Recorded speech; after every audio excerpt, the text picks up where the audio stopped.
supaya semua bisa sama-sama saling mengikuti. Ya, ini sepertinya sudah direkam ya. Oke, mari kita bahas pembahasan malam hari ini ya. Malam hari ini kita akan bercerita tentang bagaimana human design itu adalah merupakan bentuk evolusi jiwa modern. Dan apa yang akan saya sharingkan pada malam hari ini itu akan sangat erat sekali kaitannya dengan apa yang kita sudah pelajari dalam teosofi ya. Mari kita lihat sama-sama ya.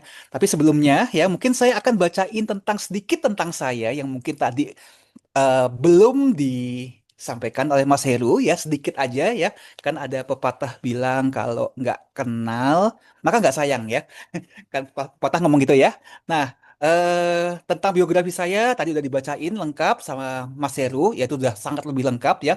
Tapi mungkin ada beberapa tambahan yang mungkin saya ingin cerita tentang saya ya. Nah, beberapa fakta unik tentang saya ya, tentunya kalau teman-teman tadi dengar ya, saya adalah foundernya dari Human Design Indonesia ya. Nah, menurut istilah di dalam Human Design, maka saya disebut sebagai Profil 35 Sakral Manifesting Generator ya, kalau istilah lainnya em, Manifesting Generator dikenal dengan tipe dari mobil balap ya. Nah, background saya bekerja dari mana saja di tempat yang membuat saya bahagia itu sejak tahun 2005. Karena background saya sebenarnya adalah seorang digital marketing strategis ya. Saya tuh hobi banget untuk yang ngulik namanya website, iklan Facebook, terus content creation, funnel marketing, dan itu sudah saya kerjakan sejak tahun 2005 ya. Jadi lebih tepatnya kalau ada orang bilang pekerjaannya apa? IT ya. Ya, saya cuma bilang ya bisa disebut dengan IT, tapi IT saya bukan IT yang terkait dengan hardware. Ya, misalnya contohnya teman-teman punya problem dengan handphone, punya problem dengan komputer, ya nggak bisa nyala atau mungkin kok eh, ada hangnya. Nah, kalau teman-teman datang ke saya akan menjawab, saya nggak bisa, saya nggak tahu. Ya, bahkan saya sendiri kadang-kadang punya problem dengan device saya, dengan gadget saya nggak tahu perbaikinya. Tapi kalau teman-teman menanyakan terkait dengan software, tentang coding, tentang em, ya yang kaitannya dengan software, ya mungkin saya sedikit bisa membantu terutama terkait dengan hal marketing ya. Nah, saya sendiri mempelajari human design itu baru sejak tahun 2016 ya, baru 9 tahun ya. Jadi semakin saya mendalami human design itu masih banyak sekali yang area yang saya tidak tahu ya. Sampai hari ini pun juga saya masih menambah pengetahuan, saya masih explore ya. Dari situ saya akhirnya membuat banyak sekali inovasi terkait dengan human design ini. Nah, kemudian seperti yang sudah disampaikan oleh Mas Heru, saya sudah menulis buku Human Design dan ini adalah buku Human Design pertama dalam bahasa Indonesia yang judulnya Matriks Desain Manusia, yaitu yang sampai hari ini mungkin banyak orang mengenal saya dari buku saya ya. Nah, selain itu juga saya menulis tentang astrologi, terutama astrologi barat. Nah, kemudian ada pengenalan Gene Keys. Nah, Gene Keys itu adalah ilmu lanjutan dari human design, ya berasal dari guru yang berbeda, ya tapi dulunya juga merupakan murid yang sama dari human design ini. Kemudian ada kode karma. Nah, kode karma ini adalah bagaimana kita mengulik, mencari tahu, ya past life kita, pelajaran yang belum kita selesaikan di masa lampau dengan menggunakan diagram human design ya. Nah, ini di dalam buku Human Design yang asli, model Human Design yang asli nggak ada yang seperti ini. Nah, kemudian ada 16 kepribadian Human Design, ada warna diri, dan beberapa buku seri bergambar pengenalan Human Design untuk anak-anak ya. Total ada sekitar 11 buku yang sudah saya kerjakan sekarang. Dan di laptop ini, ya ini ada sekitar 5 sampai 6 lagi yang akan saya terbitkan sampai akhir tahun ini. Ya, itu kira-kira seperti itu background saya ya. Terus kemudian saya merancang beberapa tool-tool ya seperti kartu pintar, kartu Oracle, kartu Lenormand, dan kartu I Ching. Dan yang terakhir yang saya kerjakan bersama salah satu teman di Rumania adalah kami menciptakan board game. Ya, board game itu seperti kayak kalau teman-teman main Monopoly ya. Eh, tapi yang temanya ada hubungannya dengan human design dan Gene Keys. Ya. Nah, itu sedikit tentang saya. Ya, yang lainnya teman-teman tadi sudah dengar dari Mas Heru ya. Nah, ini buku-buku karya yang sudah saya kerjakan, yang sudah saya terbitkan ya. Teman-teman bisa lihat di sini. Nah, Dan ini beberapa project saya yang tadi teman-teman lihat yang sedang saya kerjakan, dan beberapa di antaranya memang sudah terbit juga, sudah issued juga ya. Dan ya yang akan saya kerjakan di masa yang akan datang juga masih banyak juga ya di sini. Oke, mari kita mulai dengan materinya ya. Sebelum kita mulai ya, karena saya tahu di sini banyak yang latar belakangnya berbeda ya. Saya pengen tahu nih dari semua yang hadir di sini, kalau dihitung dari skala 1 sampai 10, seberapa tahu teman-teman tentang human design? Kalau pada malam hari ini teman-teman baru pertama kali mendengar tentang human design, mungkin boleh minta partisipasinya ketik angka 1. Kalau teman-teman sudah pernah dengar dari teman, misalnya dibacain, atau pernah belajar human design, mungkin teman-teman boleh memilih angka yang berbeda di sini, ya sesuai dengan level pengetahuan teman-teman. Yuk, saya pengen tahu, kenapa saya bertanya seperti ini, supaya saya tahu ya posisi teman-teman sekarang di mana. Ya, kalau ternyata banyak yang baru pertama kali tahu tentang human design, oke berarti saya akan menjelaskan human design ini dari awal sekali, dari awal mula ya. Oh, oke. Ternyata semua rata-rata satu ya. Satu semua ya. Ada Budiro, ada dua ya.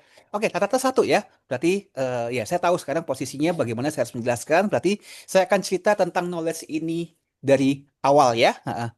Nah, ini ada Mas Amin ya, ditambah sesinya Mas kalau kurang waktunya. Pengennya saya sharingnya sampai jam 12 malam, tapi nanti saya kena semprit sama Mbak Yo dan Mas Heru ya. Ya, nanti kita bikin lagi ya. Kita akan sering-sering bikin lagi di apa di acara pembelajaran studi teosofi ini ya, teman-teman ya. Oke, mari kita mulai, teman-teman. Ya. Jadi kalau ditanya nih, ya sering banyak orang datang sama saya tanya, Albert, Coach Albert, apa itu human design?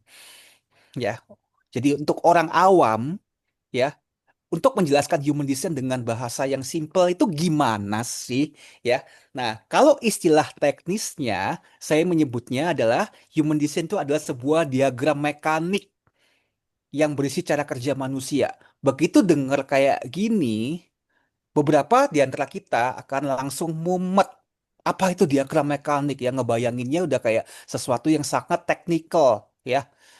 Seperti teknik elektro, teknik mesin, ribet ya. Nah kalau udah dengar kayak gini biasanya aduh malas dah nggak mau tahu tentang ini ya. Eh, ya tapi nggak apa-apa. Tapi mesti saya jelaskan juga ya. Kalau kalau misalnya istilah teknisnya kita akan menyebut human design adalah sebuah diagram mekanik yang berisi cara kerja manusia, cara kerja kita, cara kerja tubuh kita, cara kerja jiwa kita, ya, yang dimana di dalamnya ada karakter, ada perilaku, termasuk tujuan kenapa kita diciptakan, kenapa kita ada di bumi ini, dan juga ya terkait dengan pelajaran hidup apa yang akan kita jalani dan akan kita lalui dari kita sejak kita lahir sampai akhirnya suatu hari kita akan menghadap Sang Pencipta ya.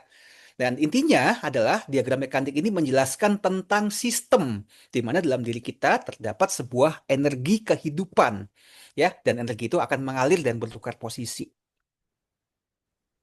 Ya, ini teknikal sekali, tapi saya harus menyampaikan ini ke teman-teman. Nah, kalau teman-teman nggak suka dengan konsep yang terlalu teknikal ini, maka penjelasan kedua terkait human design, saya akan mengatakan bahwa human design itu adalah buku manualnya kita sebagai manusia. Analoginya adalah sama seperti kalau teman-teman membeli produk elektronik.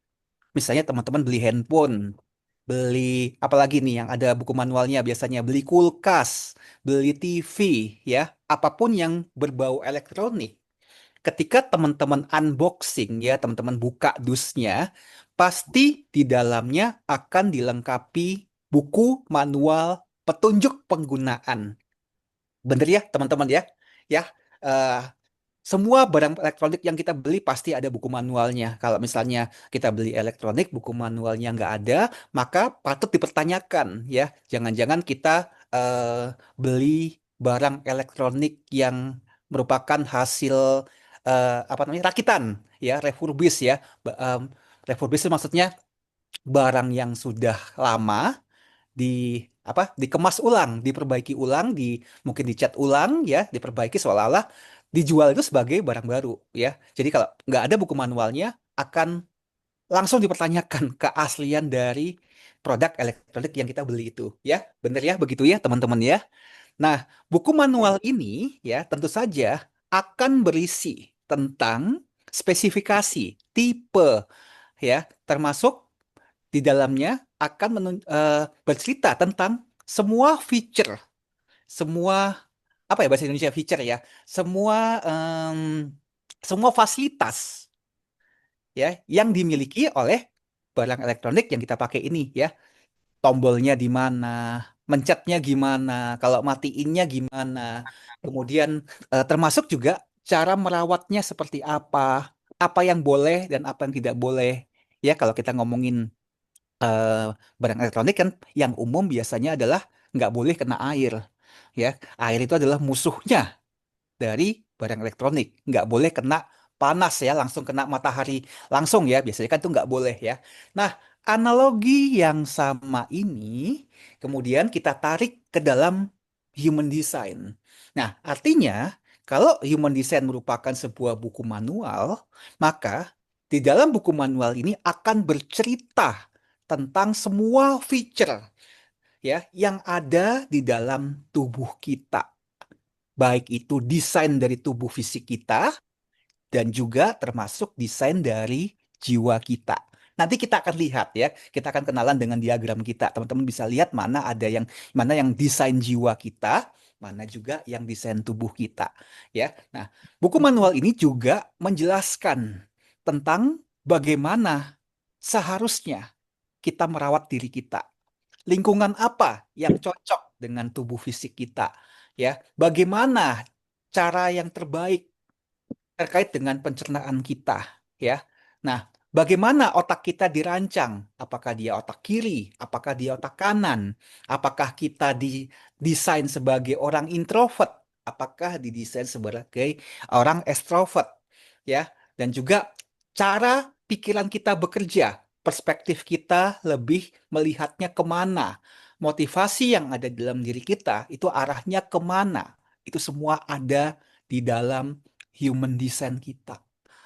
Ya, makanya kenapa judul di awal saya mengatakan bahwa human design ini adalah peta evolusi modern tentang diri kita. Di dalamnya ada spiritual, ya, tapi juga sangat relate dengan kehidupan modern kita. Nanti kita lihat, kita akan bedah satu persatu ya, teman-teman ya. By the way, kalau teman-teman di sini merasa ada pertanyaan, boleh aja langsung ya diketikkan di kolom komentar. Nanti sambil saya baca, nanti dibantu sama Mas Heru juga kalau ditanya.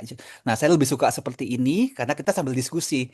Karena kalau nanti dijawab pertanyaannya diberikan di akhir, biasanya suka ada yang lupa. Jadi saya kepenginnya, misalnya teman-teman ketika saya menjelaskan, teman-teman timbul pertanyaan, ya udah ketik aja atau kalau enggak lambaikan tanganmu, pencet tombol lambai ya. Nanti biar Mas Heru yang akan membantu ya untuk supaya teman-teman bisa bertanya. Begitu ya. Jadi saya pengennya kita diskusi aja malam hari ini.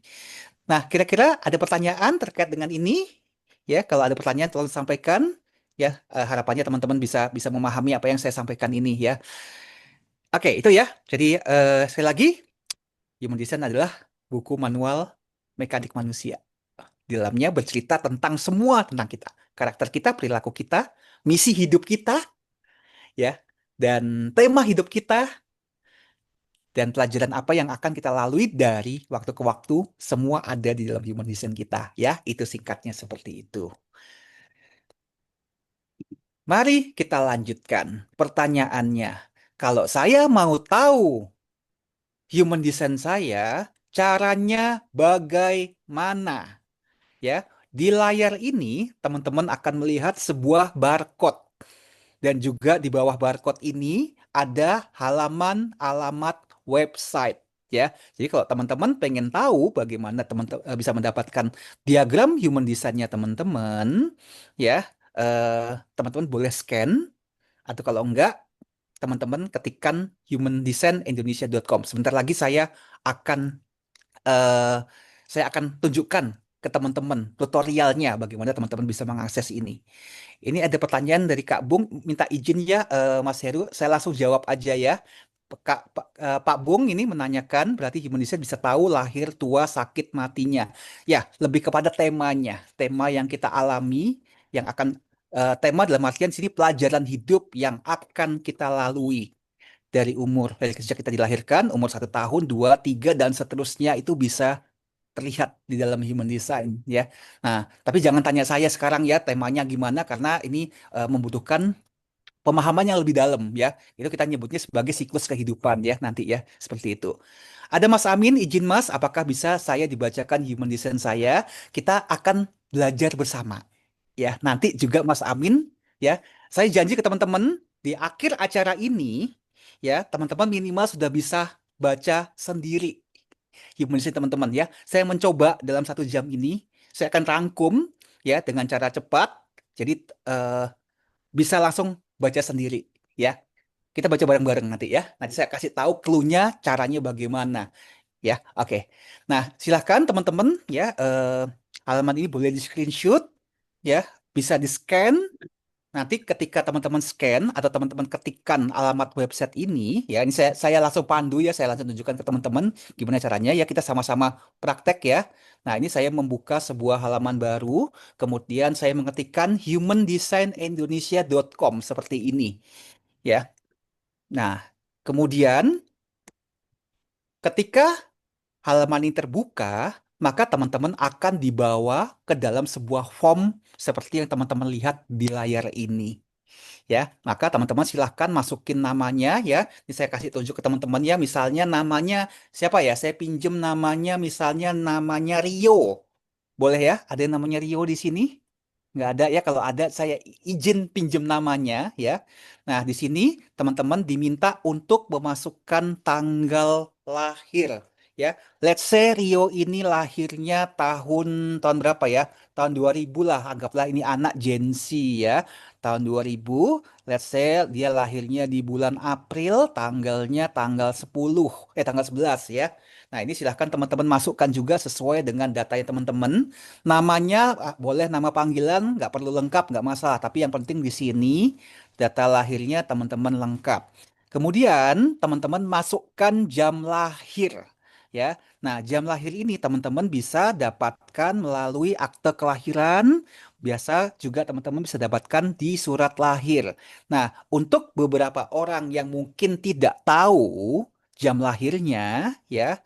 Nah, tapi kalau teman-teman di sini ada informasi dari orang tua, dari saudara, kakek, nenek, tetangga terkait jam lahirnya teman-teman, misalnya teman-teman lahirnya eh, sore, maghrib, menjelang maghrib, berarti kita tahu bahwa eh, ya bahwa informasinya sekitar lahirnya sekitar jam 6. Ya udah, masukin yang mendekati.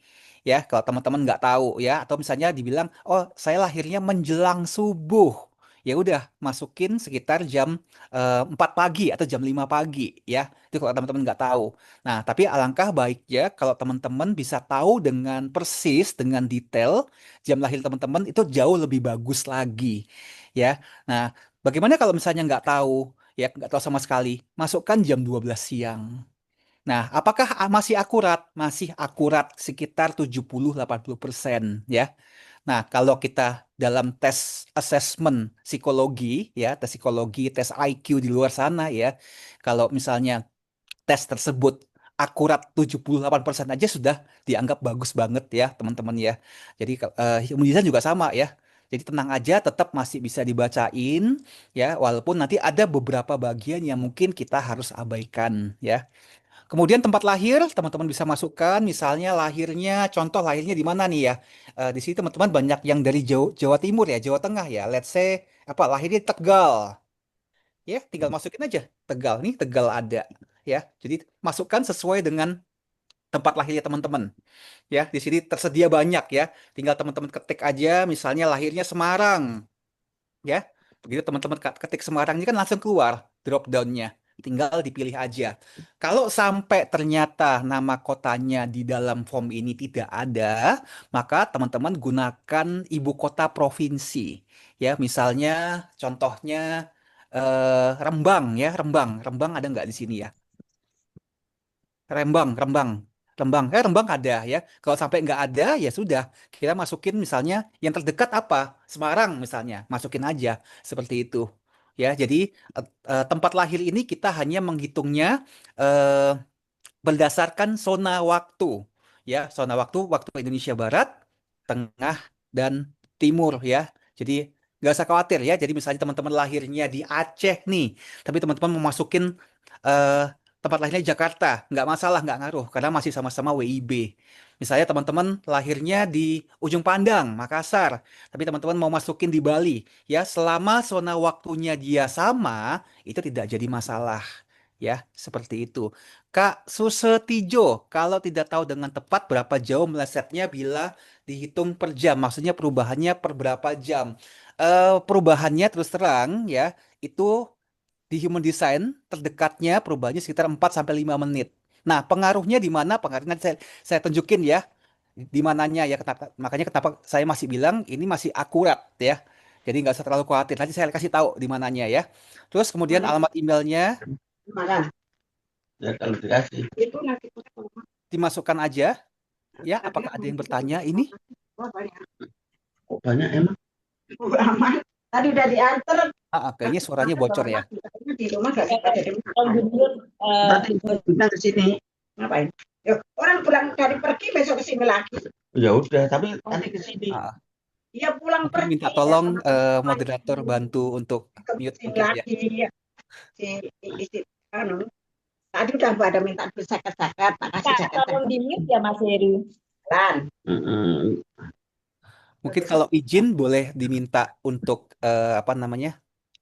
Jadikan saya admin. Jadi kalau misalnya ada yang bocor, saya langsung bisa kalau nggak makan gitu loh. Makanan Ya udah minta bocor sedikit soalnya. aja. Baru online. Ya, matiin aja kalau nggak pas ngomong. Wah, nggak bisa ini sampai malam. Enggak, maksudnya di anunya di speakernya dimatiin. Maksudnya ya. Ya, minta tolong jadikan saya admin Otomatis aja. Jadi kalau misalnya ada yang bocor, saya langsung bisa mute ini. Izin langsung. Kayaknya sudah ya. Badainya sudah berlalu. Oke, sampai sini aman ya teman-teman ya. Teman-teman udah bisa masukin semua ya. Coba saya ngintip dulu di kolom komentar ada yang nanya. eh ya, tadi Pak Susetijo ya nanyain berapa jam melesetnya. Sebentar saya tunjukkan setelah saya generate ya. Oke, sampai sini aman teman-teman, bisa semua ya. Saya yakin semua sudah bisa bikin ya. Kalau sampai bingung, tolong kasih tahu karena saya ingin memastikan bahwa teman-teman sih tidak ada yang tertinggal. Di sini kita bareng-bareng belajarnya. Jadi kalau misalnya ada yang ketinggalan, tolong kasih tahu saya ya. Saya tidak masalah untuk kita kembali lagi. Kenapa nggak makan? Satu ya. Saya ingin memastikan teman-teman tidak ada yang hanyut dan terhilang di sini. Oke, sudah semua ya? Bilangin kakak jangan beli, di rumah ada nasi kuning. Iya. Oke, sudah semua ya, sudah seperti ini. Nah, teman-teman silakan klik bikin diagram seperti ini dan voila. Kamu Ya, bilang sama kakak. teman-teman akan ditunjukkan bentuk diagram seperti ini, seperti yang muncul di layar. Tentu saja, ya, punya teman-teman pastinya akan berbeda dengan apa yang ada di layar. Ya, karena yang membuat perbedaan ini adalah berdasarkan data kelahiran teman-teman. Tempat, tanggal lahir, ya, bulan tahun beserta dengan jam lahirnya. Jadi, setiap kita tidak akan pernah ada yang sama. Setiap dari kita akan punya buku manual yang unik, yang berbeda, yang tidak akan pernah sama satu dengan yang lain. Nah, menjawab pertanyaan tadi, ya, kalau misalnya sampai nggak tahu jam lahirnya, seberapa jauh melesetnya? Nah, jawabannya aja, nanti ya. digoreng lagi. Oke, sorry, saya agak ngeblank ini. Oke. Tadi sampai mana ya? Sampai lupa nih. Oke. Untuk berapa melesetnya? Aku nggak ngerti mungkin. Mas Herunya saya hubungi belum bisa ya, lagi Bapak mana? tempat mungkin ya. Yang sampai udah dingin dimakan. Oh, itu. Kalau saya ada fasilitas admin, saya bisa langsung mute sih. Ini Hari Kamis. asalnya saya tidak bisa meng-unmute yang lain soalnya. Iya, ini nggak stay sepertinya Mas Herunya ya. Ini. Dan itu juga Oh iya nggak. Mas, maaf tadi ke belakang sebentar. Izin Mas Heru kalau boleh dikasih jadikan saya admin. Jadi kalau misalnya ada yang bocor-bocor, Oke iya, nanti saya jadikan ini ya, co-host aja ya Pak ya. ya co-host aja. Jadi kalau Oke misalnya ada oke. yang bocor, soalnya lumayan tadi sampai ngeblank tadi sampai mana ya? Oh iya, sorry. Gak apa-apa. Oke, tadi pertanyaannya Mas Susetijo ya. Kalau misalnya nggak tahu jam lahirnya, seberapa akuratnya? Ya. Nah, di dalam diagram ini kita kan ada satu fasilitas di bawah ini yang namanya tombol penjelasan singkat dalam bahasa Indonesia. Dan ini gratis, teman-teman. Ya, jadi teman-teman kalau mau generate, mau bikin diagram human design, punya temennya, punya saudaranya, punya gebetannya, orang tuanya, anaknya, boleh banget bisa ya. Sampai berapa banyak? Bebas ya. Nah, jadi teman-teman bisa download ya. Ini saya contohkan ya, saya download di sini ya. Teman-teman akan mendapatkan kurang lebih 4 halaman PDF penjelasan tentang diagram di Indonesia ini secara gratis ya. Dan menjawab pertanyaan seberapa jauh melesetnya ya, maka jawaban saya adalah kalau teman-teman benar-benar tidak tahu jam lahirnya teman-teman, maka halaman keempat dari laporan PDF ini yang judulnya adalah Mekanika Kompleks ini diabaikan. Ya, mekanika kompleks ini hubungannya dengan 4 panah. Ya, kalau teman-teman lihat di diagram ini ya, nanti kita belajar juga bagaimana cara ngelihatnya ya. Nah, ada 4 panah ya. Ini langsung kelihatan ya dalam diagram ini kan ada 4 panah nih. Saya pakai ini aja biar gede nih.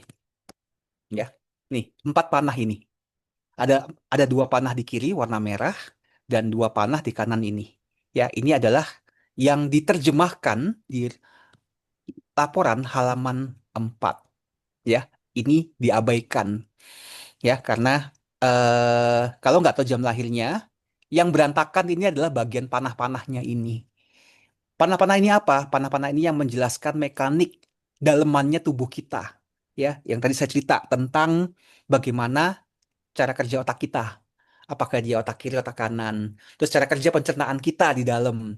Terus kognisi tubuh kita yang terkait dengan panca indera kita. Terus kemudian lingkungan yang cocok dengan tubuh kita. Ya, itu dari sisi desain tubuh. Dari desain pikiran, maka kita bicara tentang motivasi, kemudian bicara tentang perspektif pikiran kita, ya, dan bagaimana cara pikiran kita menyelesaikan masalah. Nah, ini bagian ini yang diabaikan saja kalau teman-teman tidak tahu secara akurat jam lahirnya teman-teman. Ya, dan 4 panah ini yang diterjemahkan di halaman keempat ini. Yang lainnya gimana? Lainnya masih oke, tenang aja ya. Human design ini sangat luas sekali ya. Jadi tetap masih bisa teman-teman gunakan ya. Nah, oke, sampai sini saya mau ingin memastikan dulu bahwa teman-teman semua di sini bisa mendownloadnya, membuat diagram human design masing-masing. Saya memastikan dulu, ada yang masih belum bisa? Ya, kalau misalnya belum bisa, tolong disampaikan kira-kira kendalanya di mana supaya saya bisa bantu. Ya, saya ingin memastikan tidak ada teman-teman yang tertinggal dan terhanyut. Ya, kalau hanyut kan sayang banget ya. Teman-teman sudah meluangkan waktu datang kelas ini malam ini, ya, ingin belajar. Kalau ada yang ketinggalan kan sayang, ya. Tolong sampaikan ya. Oke, semua udah bisa, ya. Coba partisipasi. Kalau sudah bisa, ya, sudah punya diagram eh imunisasi masing-masing, boleh nggak ketik di kolom komentar? Sudah.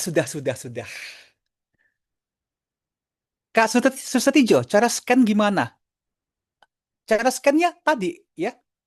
Lihat di eh bikin diagram ini. Pakai websitenya Human Indonesia. Kemudian masukin semua data ini. Kak Susetijo, Mas Susetijo, ada kendala? Nama aplikasinya, ya. Oke, dari awal ya, teman-teman ya. Dari awal ya. Jadi teman-teman pergi ke browsernya teman-teman, terserah mau pakai Opera, ya mau pakai Mozilla, mau pakai Chrome, ya browser itu kalau di internet itu ada tulisannya internet biasanya, ya. Ketikkan humandesignindonesia.com atau ya, nah ini paling gampangnya layar depan teman-teman ini di screenshot, ya, kemudian di foto, ya. Nanti langsung akan muncul ya diarahkan linknya menuju website humandesignindonesia.com. Oke, ada yang masih bingung? Kak Lydia bisa? Oke, saya tungguin nggak apa-apa kalau sampai ada yang ketinggalan. Saya nggak mau teman-teman ketinggalan. Kita bareng-bareng semua di sini ya. Ya, ada yang masih punya masalah nggak bisa masuk ke sini? Ya, jadi tampilannya kalau misalnya sudah scan, ya tampilannya seperti ini. Teman-teman diminta untuk masukin data kelahiran. Oke, Kak Lydia bisa ya. Kak Susetiju udah masuk web ya. Udah masuk web, silahkan diisi datanya Mas Tijo ya. Ya, nama panggilan boleh. Tinggal data lahirnya harus benar. Ya, Kak Yohana, barcode di screenshot kemudian masukkan di Google atau Chrome itu juga bisa juga. Ya. Ada yang masih bermasalah? Ya, saya tungguin, nggak apa-apa. Ya, oke, Kak Amin, Mas Amin udah bisa ya. Heeh. Siapa yang belum bisa? Saya pastikan, saya tidak mau teman-teman ada yang terhanyut di sini. Kak Dineros saya gini, gininya yang gimana? Oh ya, udah bisa ini keren, udah dikirimkan di dalam ininya ya, udah bisa. Ada yang belum bisa lagi? Oke, aman ya, teman-teman sudah bisa. Nah kalau sudah bisa, jangan lupa di-download ya. Jadi downloadnya gimana? Downloadnya ya ini kan tampilan layar teman-teman nih. Kalau saja teman-teman sudah generate ya, sudah bikin ya. Di bagian bawah tulisan ini, di bawah tulisan tidur ini, ya ini ada penjelasan singkat Indonesia. Ya, ada tombol hijau download sekarang. Nah, ini teman-teman tinggal download aja. Ya, ketika sudah di-download, teman-teman akan mendapatkan 4 halaman seperti yang teman-teman lihat di layar ini. Ya, nah sekali lagi, kalau jam lahirmu tidak akurat, halaman keempat ini diabaikan saja. Kita masih punya 3 halaman dan 3 halaman ini bercerita banyak tentang kita. Oke, bisa teman-teman? Ya, tuh kan, bener kan? Waktunya nggak cukup kalau bahas human design ini ya. Makanya saya mau minta kita bahas sampai jam 12 malam. Nggak bercanda teman-teman ya. Malam ini kita intinya dulu ya. Nanti besok-besok kita akan belajar lebih dalam lagi ya. Oke, sudah teman-teman? Masih ada yang terkendala? Nggak ada? Oke, ya. Nah, mengapa saya tadi mengatakan bahwa human design ini punya benang merah, ya, relasi yang cukup dekat dengan pemahaman yang kita pelajari di dalam teosofi. Ya, oke. Nah, ini kita refresh ya buat teman-teman yang sudah ikut eh, studi basic, pasti sudah tahu ya bahwa prinsip di dalam teosofi kita mengakui bahwa di luar sana ada sebuah wahyu ya, ya bukan wahyu orang ya, sebuah pencerahan dari sang sumber ya. Tadi di awal kan kita ada invocation ya bahwa kita semua dari sumber yang sama, dari satu sumber, yaitu sebuah kebijaksanaan yang lebih tinggi dibandingkan kita ya. Ya, contohnya yang selama ini kita tahu ya, pencerahan itu biasanya disampaikan ke kalau misalnya beberapa istilah di luar sana nyebutnya sebagai ascended master, ya kalau di kita nyebutnya ada Mahatma atau Master Wisdom ya, seperti kayak yang ada pada Madame Blavatsky ya yang kita pelajarin bersama ya. Dan kita tahu bahwa wahyu itu bukan merupakan sebuah perintah dogma yang selama ini mungkin kita kenal di luar sana ya, tapi merupakan sebuah bentuk penyelarasan antara kesadaran kita dan kebijaksanaan yang ada di alam semesta ini ya, dan sumbernya satu, berasal dari sang sumber, sang satu, the one itu sendiri ya. Itu yang kita pahami di dalam teosofi. Ya, nah, bagaimana dengan human design? Awal mula sejarah terciptanya human design ini, ya, itu terjadi pada sebuah peristiwa spiritual yang terjadi di tahun 1987. By the way, ada yang sudah lahir tahun ini, tahun 1987, ya. Ada yang sudah lahir, saya sudah lahir sih tahun ini, ya. Nah, jadi ceritanya di tahun 1987 ada seorang pria, dia berkebangsaan Kanada, ya, orang Kanada yang kemudian dia pindah ke sebuah pulau di Spanyol yang bernama Ibiza, ya, yang kemudian dia mengalami sebuah peristiwa spiritual, sebuah pertemuan dengan yang dia sebutnya sebagai sang suara, ya. Dan sang suara ini, ya, memberikan dia sebuah ilham, pencerahan kurang lebih selama 8 hari 8 malam yang bercerita tentang bagaimana alam semesta ini terjadi, bagaimana alam semesta ini berproses, termasuk di dalamnya tentang mekanika kesadaran manusia. Ya, nah, ya, sama-sama pencerahan, ya, sama-sama hal yang kita juga pahami di dalam teosofi ini, bahwa pencerahan di luar sana itu ada, ya. Nah, maka dari sudut pandang teosofi, ya, pencerahan ini bisa dianggap sebagai sebuah pencerahan personal, sebuah wahyu, ya, yang berasal dari sebuah kesadaran universal yang kemudian berbicara melalui orang-orang yang siap, melalui individu yang siap, ya. Dan human design ini bukan berasal dari teosofi, enggak, ya, tapi merupakan sebuah sistem sendiri, ya, ya. Tapi masih ada kaitannya dengan teosofi itu sendiri, ya, karena ini bicara tentang bagaimana kita memahami tentang rahasia tersembunyi, hukum-hukum yang tersembunyi di alam semesta dan juga di dalam kesadaran kita sebagai manusia, ya. Kurang lebihnya seperti itu, ya. Jadi sejarah dari human design berasal dari Pulau Ibiza, di mana yang namanya Rauruhu, ya. Rauruhu ini mengalami sebuah peristiwa spiritual selama 8 hari 8 malam.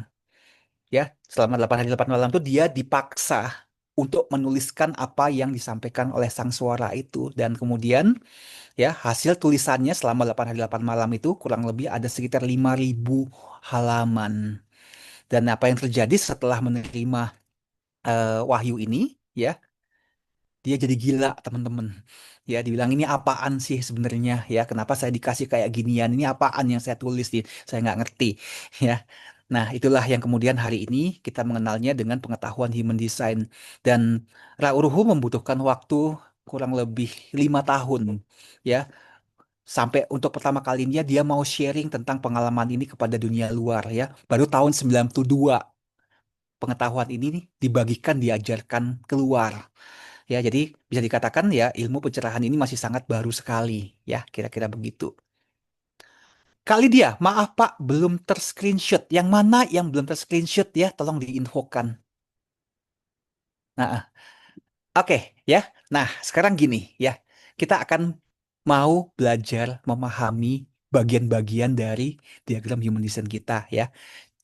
Aplikasinya belum ini, ya. Human Design Indonesia ini, ya. Saya ketikkan di kolom komentar, ya, buat Kak Lydia, ya, nama websitenya Human Design Indonesia, ya. Nanti dari kolom komentar tinggal diklik aja linknya, biasanya langsung kebuka nanti, ya. Nah, itu, ya, buat Kak Lydia. Oke, nah, sekarang saya minta teman-teman yang hadir di sini silahkan lihat chartnya masing-masing, ya. Kita akan belajar untuk memahami diagram desain kita, tentang bagaimana kita diciptakan, ya. Oke, yang pertama yang teman-teman harus perhatikan, ya. Ini saya kembali ke slide aja, ya, lebih gampang, ya. Diagram human design kita memiliki yang dinamakan dengan 9 pusat energi. Mana yang 9 pusat energi yang bentuknya seperti geometri? Ya, teman-teman akan melihatnya ada bentuk segitiga, segitiga terbalik, ya, ada kotak, ada belah ketupat, ada segitiga kecil, ada kotak lagi, kanan kiri ada segitiga dua, ya. Kalau teman-teman hitung, jumlah geometri, jumlah bangun ini totalnya ada 9. Ya, silahkan di cross check di diagramnya masing-masing. Bener nggak 9? Ya. Oh, jangan-jangan punya saya cuma 7. Ya, nggak ada yang 7, pasti 9. 9 pusat energi ini mewakili cakra pusat energi yang ada di dalam tubuh kita, ya. Tuh kan, relate kan dengan apa yang kita pelajari di Human Design, ya. Nah, kita mengenal ada 7 cakra dasar. Benar ya teman-teman ya, 7 cakra dasar yang biasanya kita kenali kalau kita ikut meditasi, ikut yoga. Dari mana taunya kalau itu cakra ya? Kadang-kadang instrukturnya ya, entah itu meditasi atau yoga, kan seringkali bilang ya, lakukan pernafasan ini untuk membuka cakra jantung. Lakukan gerakan ini untuk membuka cakra perut atau solar plexus. Seperti itu. Benar ya, teman-teman ya? Nah, jadi 9 pusat energi dalam Human Design ini adalah mewakili 7 cakra kita. Ya. Nah, juga ya. Nah, kalau kita lihat dari sudut pandang teosofi, ya, kita mengenal tentang 7 lapisan tubuh manusia atau 7 prinsip kesadaran yang ada manusia ya. Ini materi ini biasanya teman-teman akan dapatkan di pelajaran teosofi basic ya. Kita memiliki yang namanya tubuh atma, tubuh budi, tubuh manas, kama, prana, lingga, dan rupa ya. Kita juga belajar ini ya di teosofi ya. Nah, di sini 7 lapisan kesadaran tubuh manusia ini menggambarkan tentang bagaimana cara kerja kesadaran kita di seluruh lapisan tubuh kita, baik tubuh halus kita, ya, dari roh tertinggi hingga sampai kepada tubuh fisik kita, ya. Ini kalau Asmana nanya suara sakral itu apa? Sabar, ya. Nanti kita akan ke sana, ya. Jadi kalau teman-teman banyak pertanyaan, sabar. Nanti kita akan bahas semua, ya. Nah, kemudian di dalam Human Design ya 9 pusat energi ini merupakan bentuk evolusi dari sistem 7 cakra tradisional yang kita ketahui ya. Jadi 7 cakra dasar itu yang kita ketahui selama ini adalah ada cakra mahkota ya. Ini saya kembali ke chartnya ya. Ada cakra mahkota yang paling atas ya atau kita menyebutnya pusat energi ide, inspirasi. Ini adalah tempat di mana ide dan inspirasi itu masuk dan keluar di dalam kepala kita. Kedua, ya, ada yang disebut dengan cakra asna yang bentuknya segitiga terbalik, ya. Cakra asna seringkali dikenal dengan istilah mata ketiga. Tapi Human Design ya mengatakan bahwa cakra asna ini adalah pusat energi yang mengatur proses analisa dan berpikir dari seorang manusia. Kan tadi ide dan inspirasi kan datangnya dari kepala. Bener ya, teman-teman, dari mahkota. Kan ide dan inspirasi itu sifatnya masih mentah. Ya, yang matengin, yang memproses, ya, mengkonsep ya adalah si Asna ini atau pusat analisa. Ya, teman-teman di sini tangkap ya idenya ya. Kemudian yang ketiga, ada yang disebut dengan pusat energi tenggorokan atau cakra throat ya. Sama ya di sini ya. Cakra throat, pusat energi tenggorokan, ini yang fungsinya adalah sebagai pusat komunikasi, ekspresi, dan bagaimana kita memanifestasikan atau mewujudkan sesuatu. Cakra berikutnya yang kita kenal di ilmu tradisional cakra, itu seringkali yang disebut sebagai cakra jantung atau anahata cakra. Nah, di dalam Human Design, cakra anahata itu pecah jadi 2. Yang mana? Ini yang teman-teman lihat nih, ada warnanya kuning dengan merah. Ya, di Human Design pecah jadi 2. Yang satu mewakili pusat energi jati diri, G-self kita. Inilah tempat di mana hati nurani kita tinggal dan bersemayam. Atau kalau kita mau gunakan istilah religiusnya, ya yang agak rohani dikit, ini adalah tempat di mana roh Tuhan, roh Allah, roh kudus tinggal dan bersemayam di dalam diri kita. Ya, karena roh kudus atau roh Tuhan, ya, diam dalam diri kita, ya, hati nurani kita diam dalam diri kita, yang di kuning ini, dia yang seringkali mengingatkan kita kalau kita melakukan kesalahan. Nggak boleh gitu. Itu salah lu. Kamu bohong lagi. Nggak boleh gitu. Ya, kan dia tinggal di sini. Ya, atau kalau di Bali kita menyebutnya dengan istilah Sang Atman. Dia stay di sini. Nah, terus kok yang merah apa? Yang kecil ini. Ya, ini juga bagian dari cakra jantung. Ya, tapi disebut sebagai pusat energi ego atau tempat di mana semua keinginan dan ambisi kita berada. Ya, cakra berikutnya yang dikenal dengan cakra perut atau solar plexus. Dalam human design, solar plexus itu pecah juga menjadi dua. Satu di kiri, satu di kanan. Ya, makanya teman-teman ini lihat, kalau sepintas lihat, kita akan lihat kok kayak ginjal ya, kanan kiri. Ya, mirip kayak ginjal, tapi bukan ginjal ini. Yang di kiri, ya, yang tadinya dia solar plexus ya, ini adalah pusat energi yang mengatur intuisi, insting, survivalnya kita, ya, bertahan hidupnya kita, kesehatan kita, ini ada di kiri. Terus yang di kanan apa? Yang di kanan yang tugasnya mengatur semua emosi yang terjadi di dalam tubuh kita. Ya, Kak Susatijo, cakra jantung bersemayam di jantung fisik. Enggak, banyak, macam-macam. Ya, eh kalau dalam human design itu ada fisiologinya. Ada nanti nanti kita belajar di sesi yang lain ya. Jadi nggak mesti di dalam jantung itu sendiri. Ya, ada yang lainnya juga, ada hubungannya dengan hormon-hormon tubuh kita ya. Nah, kemudian setelah solar plexus, kita akan tahu kita masuk ke cakra seks ya, atau swadhisthana cakra. Di human design kita menyebutnya sebagai sakral.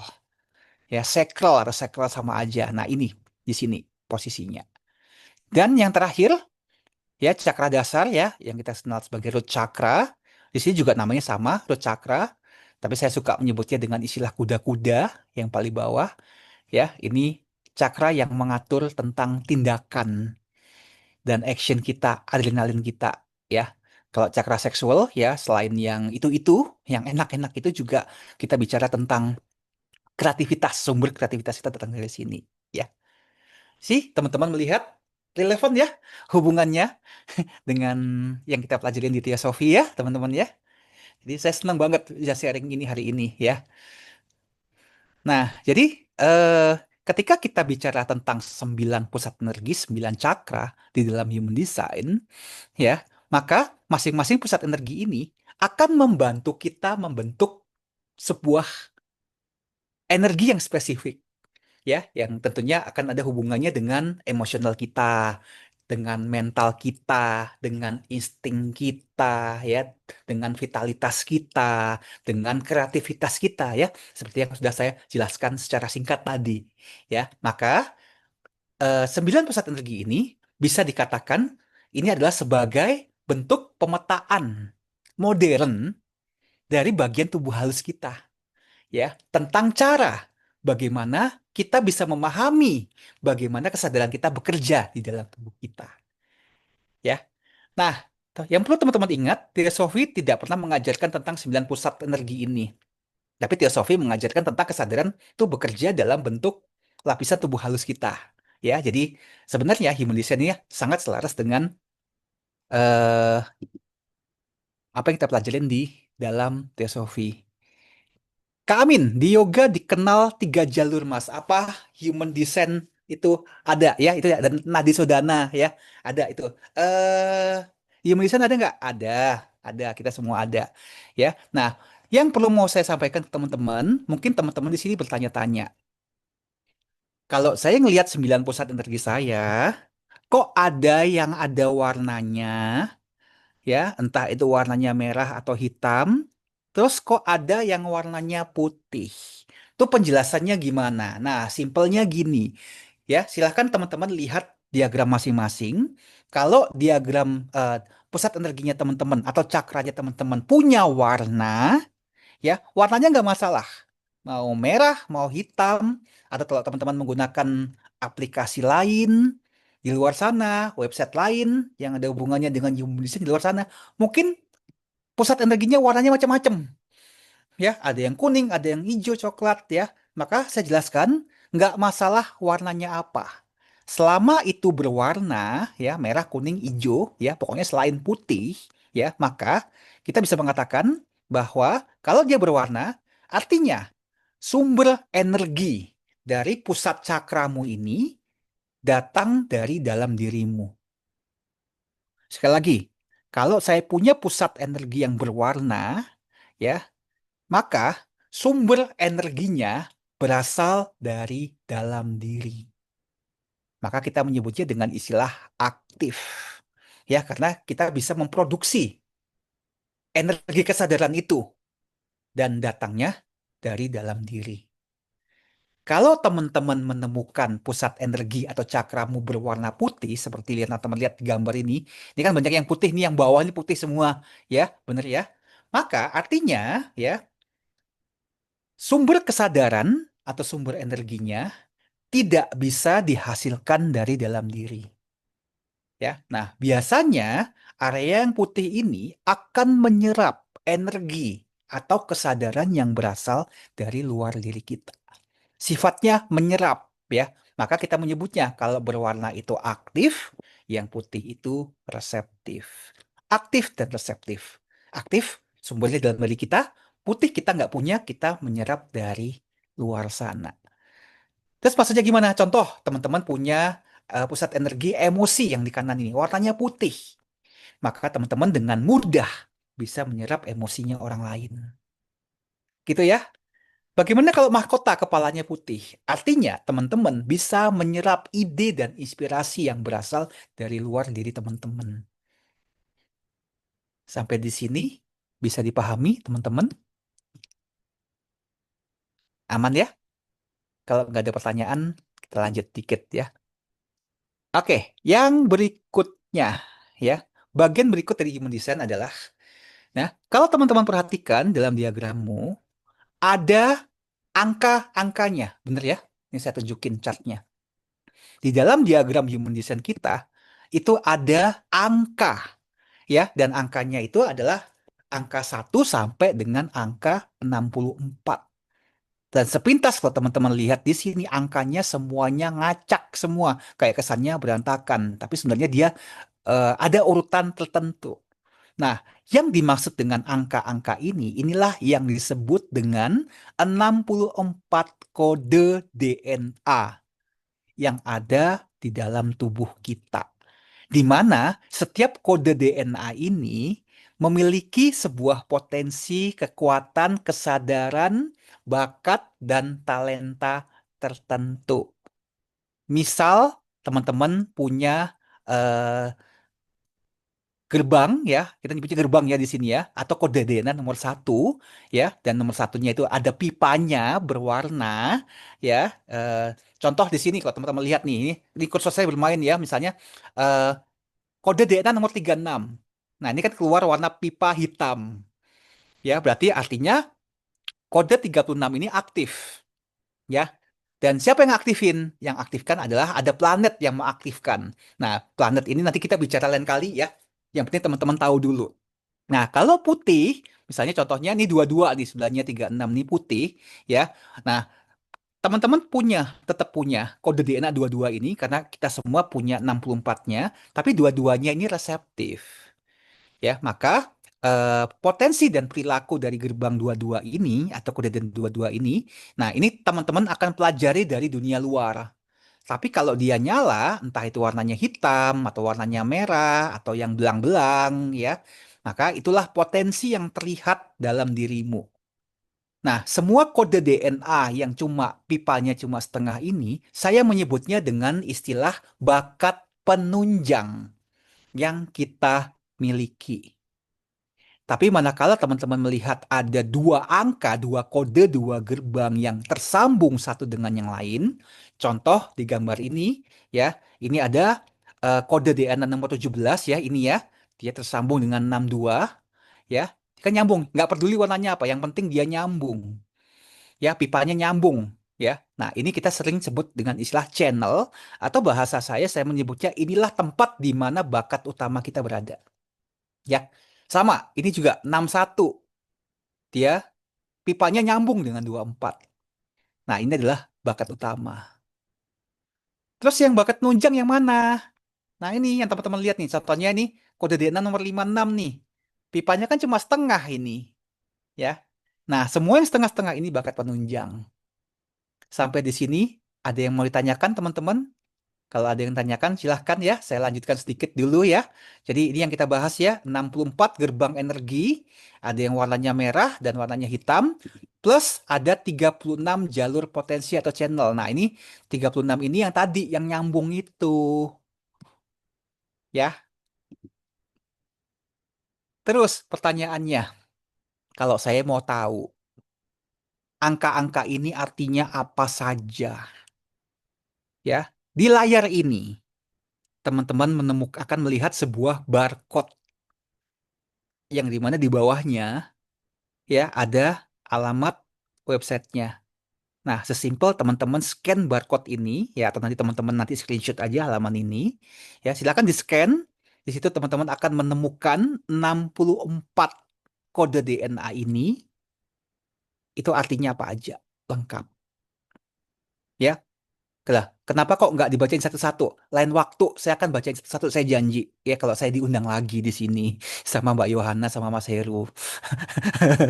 Ya, kalau saya diizinkan untuk bicara lagi, saya akan jelaskan satu-satu. Tapi kalau sekarang kan nggak cukup ya. Nah, ini teman-teman bisa nanti coba sendiri.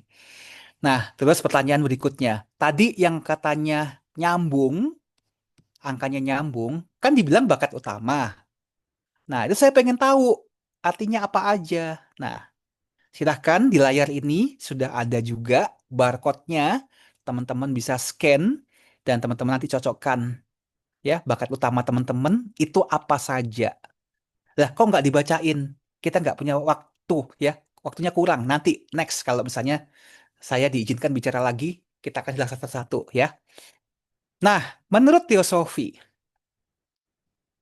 jiwa manusia kita ya itu selalu berevolusi melalui pengalaman, melalui pembelajaran, dan tentunya ya jiwa kita akan bertumbuh ke dalam tahapan kesadaran yang lebih luas. Ya, dan alam semesta ini akan selalu dipenuhi hukum dan archetype yang akan menjadi pola di balik segala bentuk yang ada ya. Jadi kalau teman-teman pernah dengar prinsip tentang seperti di atas itulah seperti yang di bumi, seperti di surga itulah di bumi, seperti yang terjadi di luar itulah yang terjadi di dalam. Ya, nah itulah prinsip dari alam semesta ya yang kita pahami sekarang ini.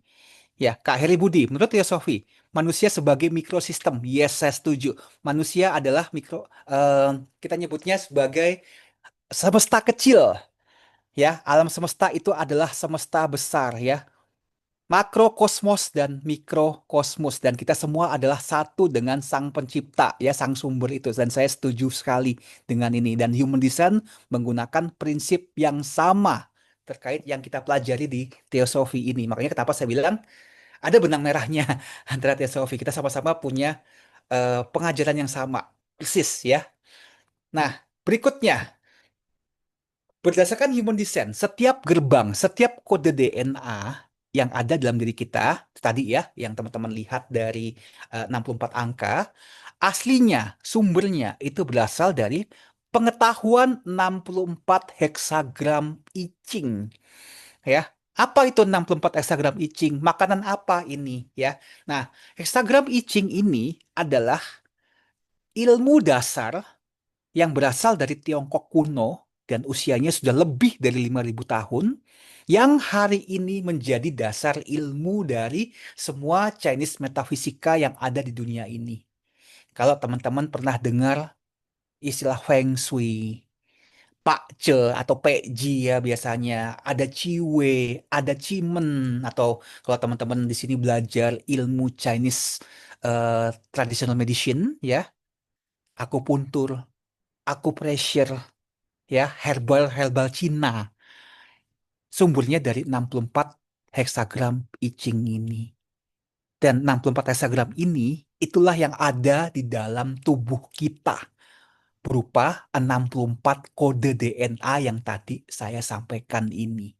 Di level layer yang lebih dalam, 64 kode DNA ini bicara tentang frekuensi kesadaran kita. Ya, ini nanti yang kita belajar dalam satu ilmu namanya Gene Keys. Gene itu gen, keys itu kunci, kunci gen. Ya, nah itu ada lagi nanti knowledge-nya setelah human design ini dan semua selaras, cocok dengan yang kita selama ini pelajarin di teosofi ya. Kemudian bicara soal channel. Ya, channel itu tadi yang dua angka, dua kode itu gabung ya, apa nyambung ya. Nah, channel ini menghubungkan dua pusat energi, dua cakra ya. Keterhubungan ini menciptakan sebuah aliran energi ya. Tadi seperti yang disebutkan sama Mas siapa tadi itu? Eh Mas siapa tadi ya, sama saya scroll sedikit tadi itu yang nanya apakah tentang nadi sodana itu yang seperti itu ya. Apakah sama? Apakah di sini ada ya ini yang kita bahas ya. Keterhubungan dua pusat energi, dua kode DNA ya. Nah, itu seperti saluran prana atau nadi sodana yang kita pelajarin selama ini di ilmu yoga. Persis sama ya. Nah, jadi secara simbolis di sini kita bisa melihat bahwa kode DNA gerbang atau channel ini juga merupakan sebuah peta perjalanan kesadaran kita tentang bagaimana jiwa kita akan belajar menyeimbangkan semuanya ya dari semua arus kesadaran yang ada di dalam diri kita ya. Kira-kira begitu, teman-teman. Ya, coba saya sambil ngintip. Eh, Kak Haris, Coach izin bertanya kalau tidak tahu jam lahir, apakah gate-nya bisa berubah? Misalnya jamnya tidak tepat. Mungkin berubah tapi tidak terlalu signifikan. Ya, yang peka tadi itu adalah yang empat panah itu peka banget terhadap jam lahir. Tapi kalau misalnya gate-nya, gerbangnya eh, ada beberapa yang berubah. Berubahnya biasanya itu ketika di persimpangan perubahan, perpindahan planet biasanya, ya itu bisa terjadi, ya. Tapi biasanya umumnya 80% itu gate-nya tetap sama, ya. Kak Amin, apakah karakter terhadap kelemahan diri kita Apakah karakter terdapat kelemahan diri kita? Apakah human design ada sosial? Tentu saja, teman-teman. Ya, kesadaran kan sifatnya kan polaritas. Kalau ada baik, pasti ada jelek. Kalau ada kuat, pasti ada lemah. Ya, kalau ada kekuatan, pasti ada kelemahan. Ya, kesadaran dalam diri kita itu bekerja dalam polaritas, ya baik buruk, ya semua ada dalam diri kita, ya. Nah, tentu saja biasanya yang kita jalankan dalam hidup kita, yang kita operasikan biasanya adalah sisi positifnya, sisi baiknya, ya. Tapi kita kan sebagai manusia, di mana kesadaran yang ada dalam diri kita itu kan selalu naik dan turun. Bener ya teman-teman ya? Kan kita nggak bisa selalu 100% dalam kondisi sehat terus. Ada masanya kita capek dengan hidup ini, kita lemas, ya. Kita ngerasa kayak dunia ini melelahkan, ya. Apalagi kalau kita lagi nggak sehat.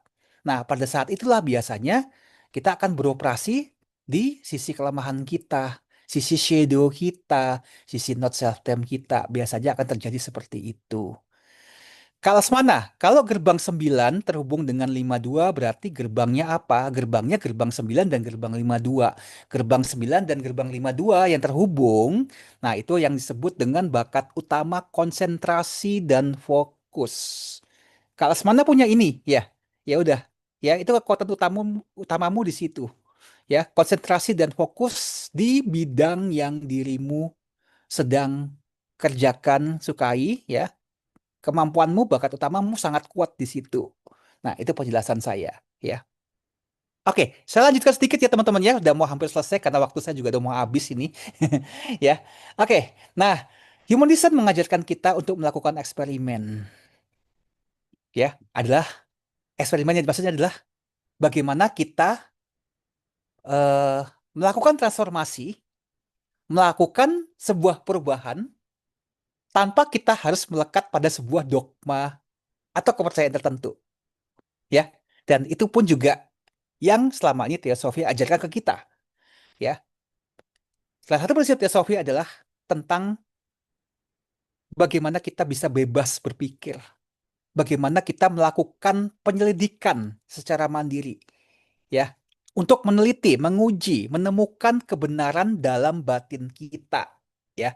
Karena teosofi sendiri tidak menganut sebuah dogma tertentu, ya. Setiap pemahaman, setiap pewahyuan, maka kita setiap dari kita bebas untuk meneliti, menguji apakah itu benar, apakah itu sesuai nggak dengan batin kita, ya.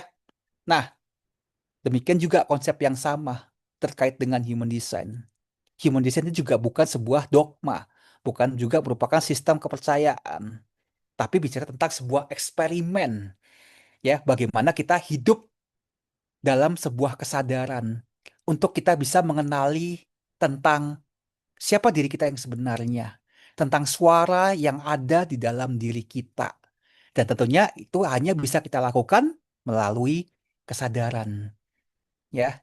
Nah, dengan cara ini, dengan kita memahami tentang desain kita, ya, maka proses perubahan, transformasi, evolusi itu bukan sekedar sesuatu yang kita belajar di kelas seperti ini, seperti teori, ya, tapi melalui berbagai pengalaman dan peristiwa yang terjadi dalam hidup ini. 9 tahun saya mempelajari human design ini, dan hari ini saya menemukan banyak hal. Saya membuat banyak sekali inovasi. Saya menemukan tentang blueprint uang.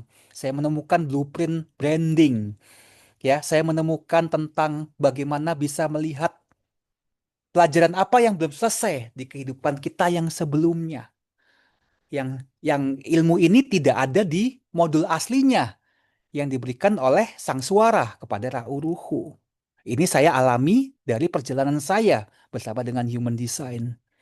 Ya, jadi sama ya.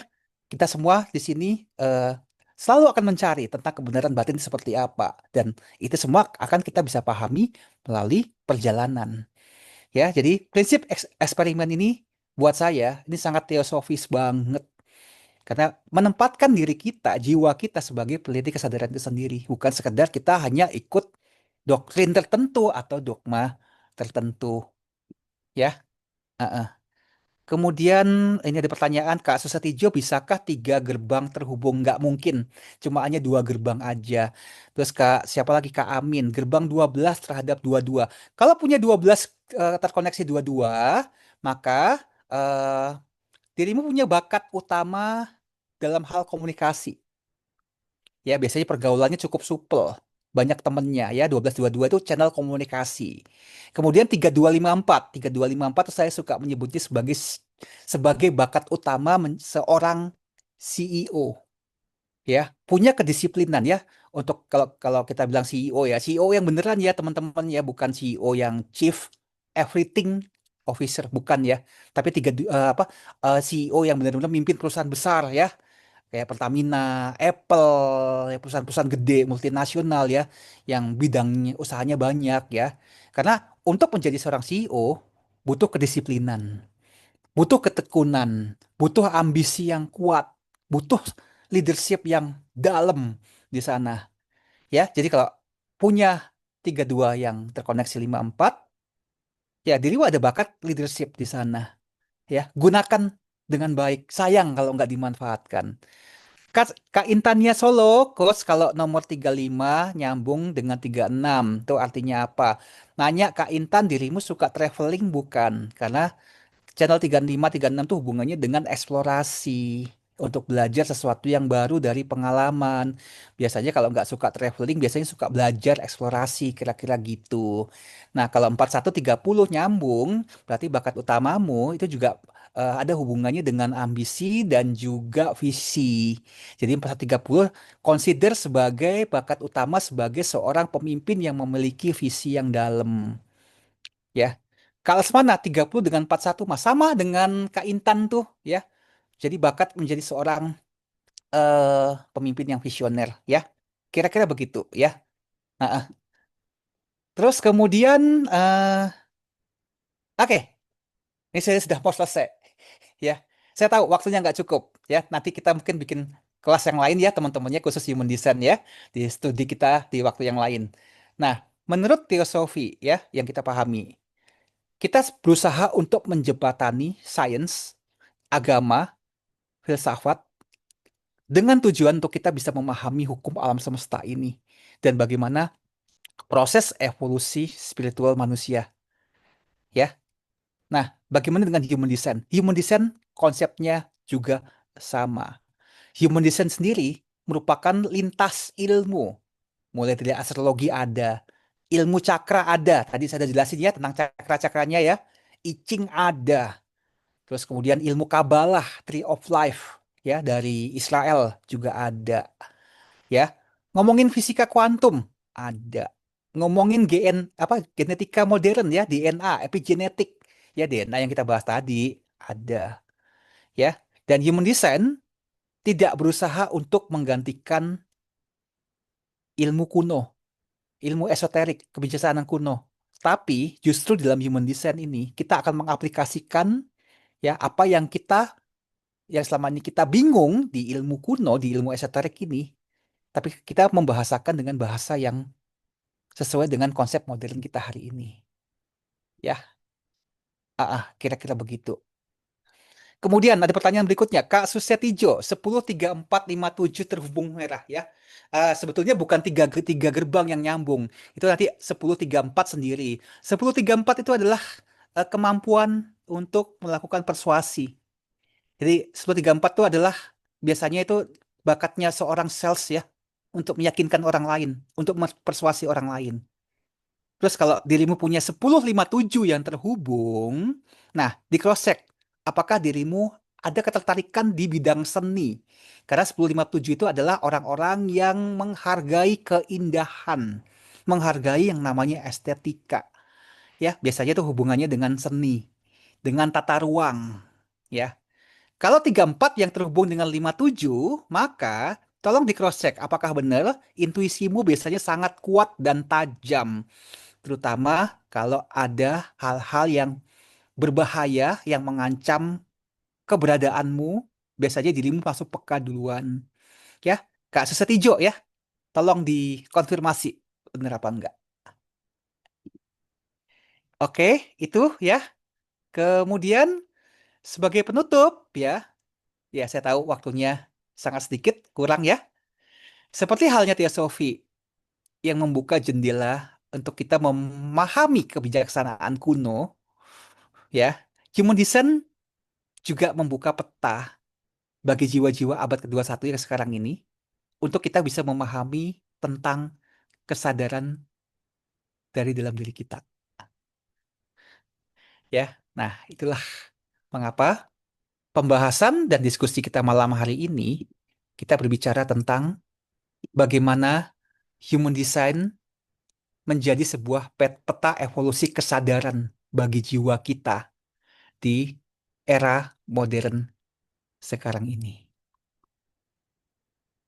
Itu dari saya. Jika ada yang ingin ditanyakan, dipersilahkan. Iya, baik. Untuk saat ini saya Terima kembalikan kasih. ke Mas Heru. Iya, terima kasih banyak Pak Albert atas presentasinya. Sangat luar biasa sekali, jujur.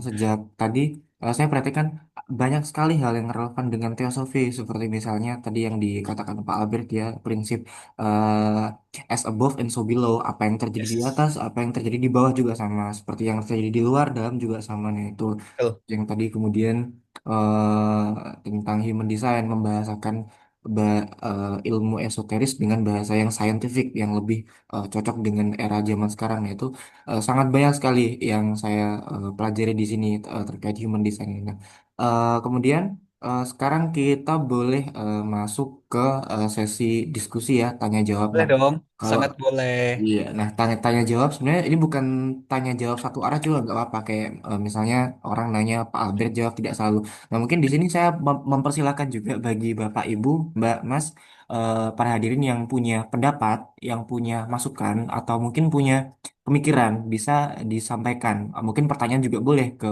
Pak Albert dengan Yap. langsung untuk langsung on mic juga tidak apa-apa. Nah, ini di kolom komentar, kolom chat saya sudah lihat Mas Lesmana. Nah, Mas Lesmana mungkin kalau saya persilahkan on mic bisa ya Mas ya. Bisa on mic silakan langsung disampaikan saja ke Pak Albert. Mas Lesmana silakan. Ini pertanyaannya seru ya. Iya, iya. Apa bedanya Freemason? Apa bedanya Illuminati? Wah, ini seru banget pertanyaannya ya.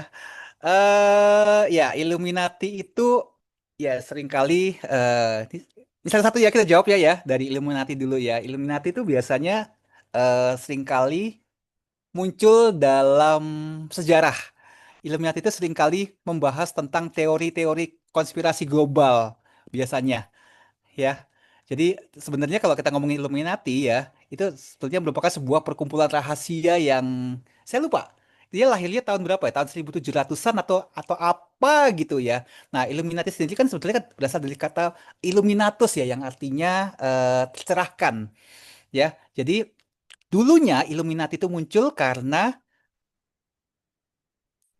ada intervensi gereja pada zaman itu ya yang dimana eh, gereja itu sangat apa ya dogma gereja itu sangat menekan orang-orang sekitar kita sekitarnya ya pada saat itu ya membatasi ruang gerak harus begini kalau kamu tidak melakukan ini maka kamu berdosa kamu akan masuk neraka dan yang lainnya ya nah jadi Illuminati itu sebenarnya kayak bentuk pemberontakan dari gereja pada masa itu. Itu yang saya pahami. Nah, karena waktu itu gereja sangat keras ya, maka Illuminati itu dianggap sebagai perkumpulan rahasia zaman itu ya. Nah, nah beda nggak dengan teosofi? Beda. Kalau teosofi ini adalah sebuah perkumpulan ya, seperti kayak kita ini ya, studi yang dimana kita membahas, menjembatani ya hubungan antara agama, hubungan antara filsafat, ya, dengan tujuan satu, untuk memahami cara kerja alam semesta ini, untuk memahami misteri-misteri yang terjadi di alam semesta ini, untuk memahami bagaimana cara kerja manusia ini bekerja.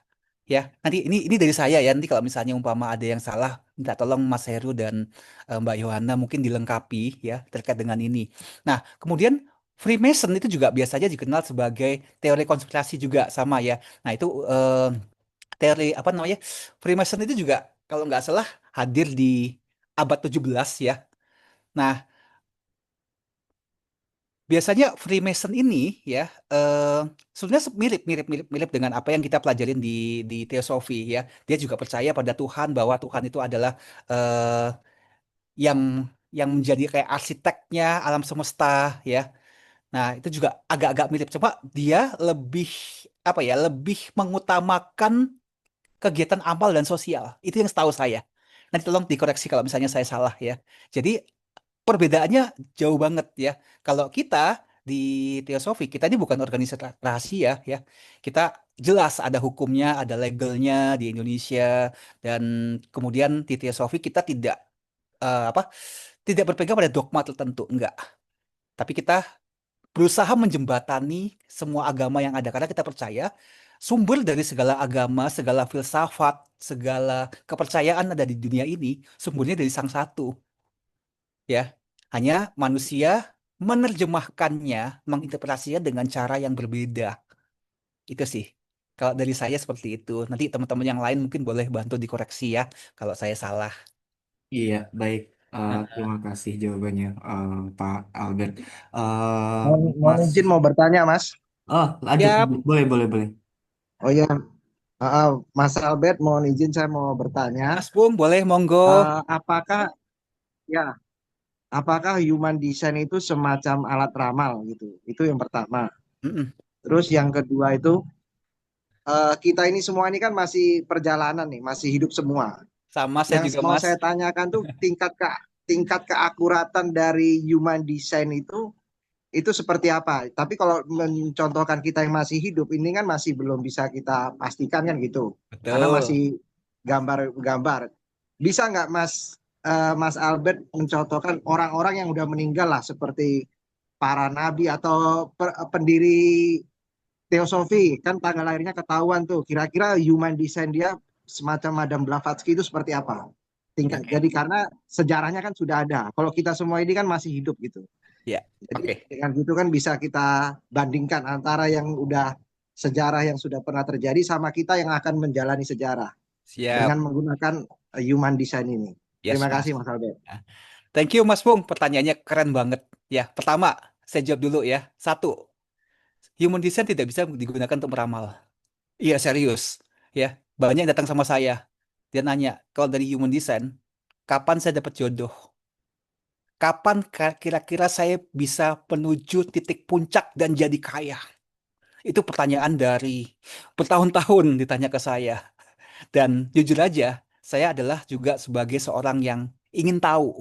Dan saya ngulik, Mas. Kalau mungkin orang lain belajar human design, mungkin kayak di Theosophy ini mungkin seminggu sekali ya. Saya sampai hari ini, hampir tiap hari, saya belajar.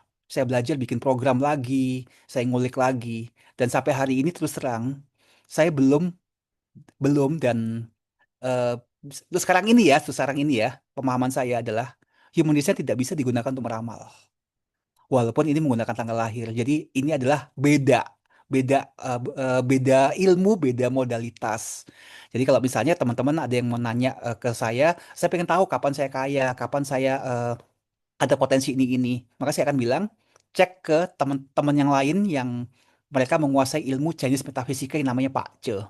Nah, itu bisa ya untuk memprediksi kapan kita ada apa bisnis kita bagaimana, kita akan bagaimana itu lihat di sana. Nah, human design adalah bicara tentang desain tubuh kita seperti halnya buku manual.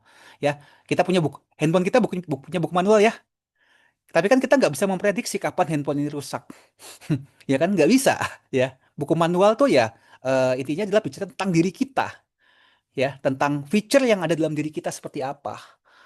Kemampuan kita apa tadi ya sempat saya udah singgung sedikit ya. Beberapa sih ada yang tanya tentang bakat utamanya apa, ini kehubung dengan ini tuh apa. Nah, sebatas itu tapi dibuat ramal nggak bisa, untuk saat ini belum bisa ya. Nah, nggak tahu satu hari kalau misalnya pemahaman saya, kesadaran saya lebih tinggi lagi, mungkin saya bisa menemukan benang merahnya lagi. Tapi selama ini saya belum, saya mengatakan nggak bisa. Kedua, terkait tadi pertanyaan dari orang-orang yang sudah meninggal, misalnya contohnya Madame Blavatsky dan yang lain. Jujur aja, saya belum pernah ngecek Madame Blavatsky punya diagram, jujur ya. Tapi yang bisa saya ceritakan ke teman-teman ini seperti ini. Sekitar 7 bulan yang lalu, ya, saya diundang untuk ngisi retreat di Bali. Dan kebetulan yang hadir di retreat itu adalah kebanyakan oma-oma. Ya beneran oma sih. Karena umurnya mereka sudah di atas 65. Ya boleh dong panggil oma ya. Karena banyak di antara mereka yang udah punya cucu sih. Heeh. Jadi saya panggilnya oma-oma. Ada 8 oma yang melakukan sesi reading human design itu kepada saya. Dan delapan-delapannya di akhir acara, di akhir sesi, ya setelah saya bacain, Oma punya ini, kemampuannya ini. Ya bakat utamanya ini, bakat nunjangnya Oma di sini. Nah, Oma begini dan begini dan begitu. Sifat Oma begini dan begini. Tahu nggak, delapan-delapannya mereka menjawab seperti ini. Mas Albert, apa yang Mas Albert bacain ke saya? Ini yang sudah saya lakukan selama saya masih aktif bekerja. Sekarang saya sudah pensiun. Dan bener Mas, kita itu nggak bisa lari dari desain kita, dari buku manual kita. Jadi itu yang saya bisa sampaikan. Ya, kita tidak bisa lari dari desain kita. Desain kita sudah ditetapkan dari sananya. Ya, kita nggak akan pernah bisa lari. Itu sih yang saya mau sampaikan. Jadi menurut saya akurasinya sangat dalam. Akurasinya sangat tepat sekali. Ya, nah mungkin analoginya yang berikutnya saya bisa cerita begini.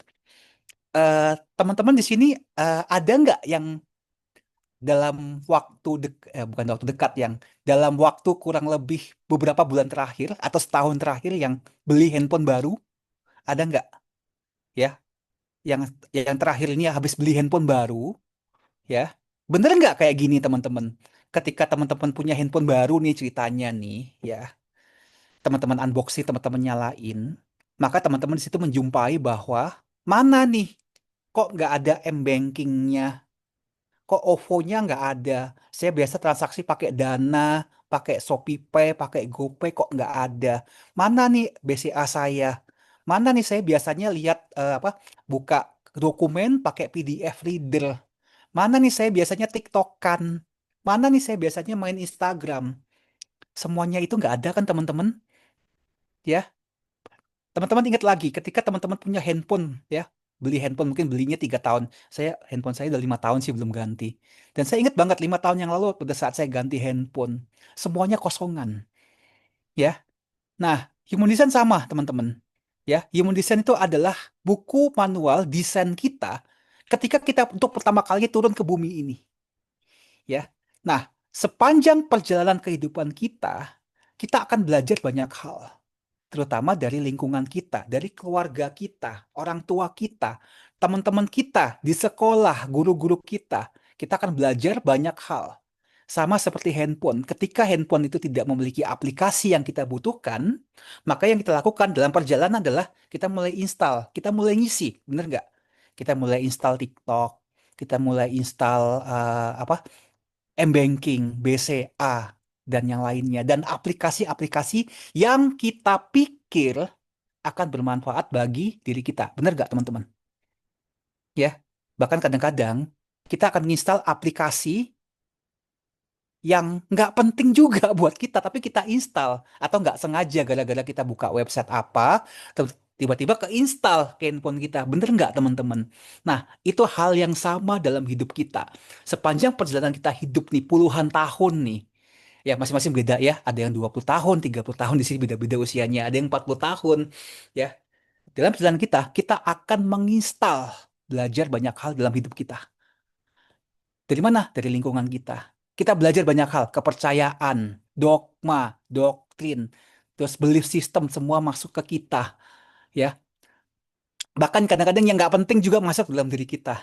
Sampai satu kali kita menyadari handphone kita penuh, ya, mau foto mau mau video aja nggak bisa, memorinya penuh. Dan yang harus kita lakukan adalah kita mesti uninstall satu persatu, kita mesti buang-buangin foto-foto yang nggak penting yang masuk dalam diri kita. Sama nggak dengan hidup kita, teman-teman?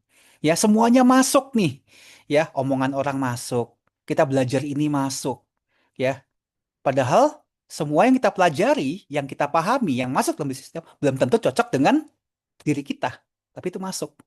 Nah, pada akhirnya apa yang kita pelajarin kita akan uninstall, kita akan buang-buangin yang nggak pakai supaya memberikan space dalam diri kita, ya. Jadi human design itu adalah desain diri kita sejak kita pertama kali hadir di dunia ini.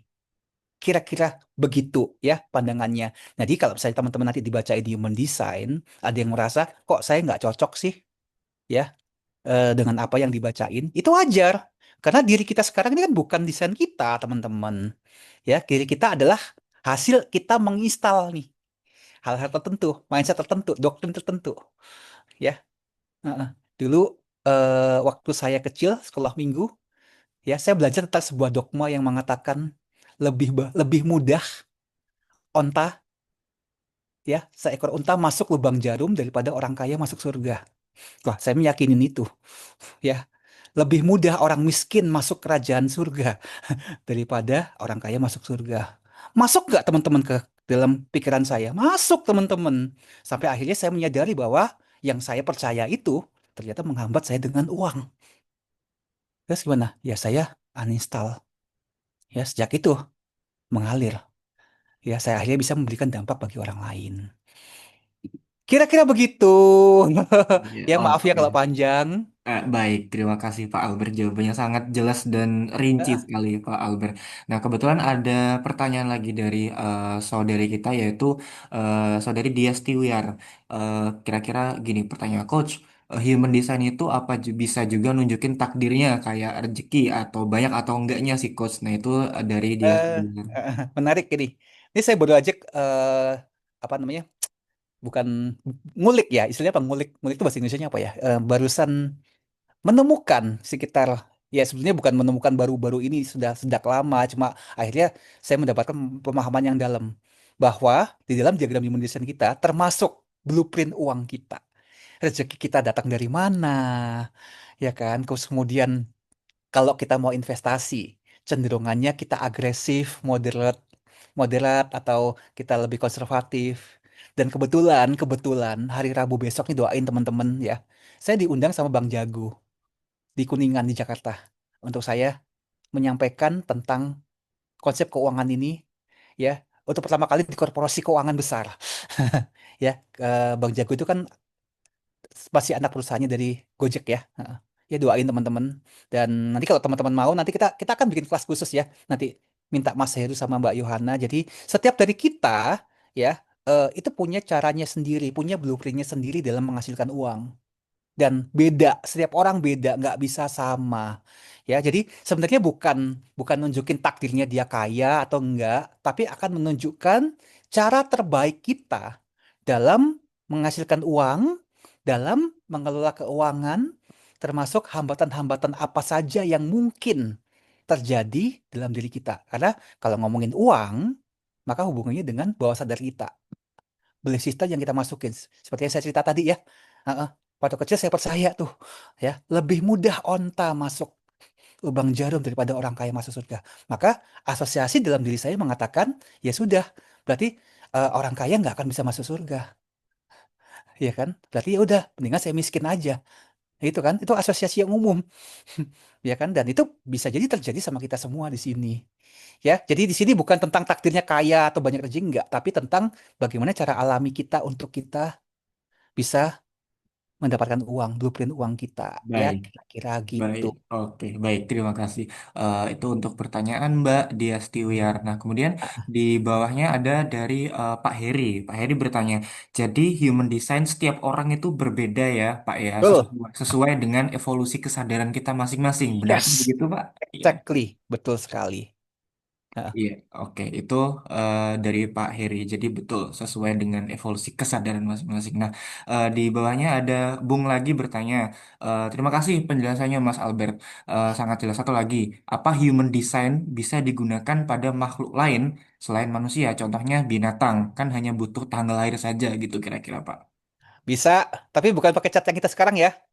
Catnya kita kan catnya 9 cakra, 9 strategi. Ya, kalau kita ngomongin kayak mamalia, mamalia itu apa ya? Kucing, anjing, kan mamalia itu ya. Habis apa lagi? Kambing, sapi, ya. Nah, mereka tidak punya 9 kayak kita. Mereka hanya menggunakan 5 cakra. Jadi catnya beda. Nah, satu-satunya software yang sekarang ini bisa untuk cat binatang, itu pakai yang namanya genetic matrix. Ya, nanti Google aja jadi gratis tuh ya. Tapi kalau nggak salah yang feature yang untuk hewan dan yang lain-lain, makhluk lainnya ini dia feature berbayar. Saya udah lama nggak pakai sih, karena jarang juga sih yang minta suruh ngeliatin chart anjingnya dia, chartnya kucingnya dia, jarang sih yang minta seperti ini. Ya karena kita kan lebih tertarik sama manusia ya. Nah, bahkan tumbuhan pun juga ada chartnya sendiri. Ya, tumbuhan, kemudian sel tunggal, dia juga ada sendiri ya. Nanti kapan-kapan kita bahas ke sini ya. Heeh. Jadi ada beda. Heeh. Oke, apa lagi? Baik, Tanya, ayo, baik. tanya Em, aja.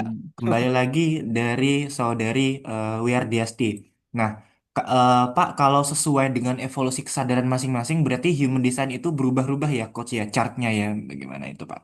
Chart kita nggak akan pernah berubah. Chart kita sama. Sama seperti kalau kita beli handphone. Ya, handphone kita bisa nggak dimodifikasi? Dalam artian ganti casing, ganti LCD, ganti lampu.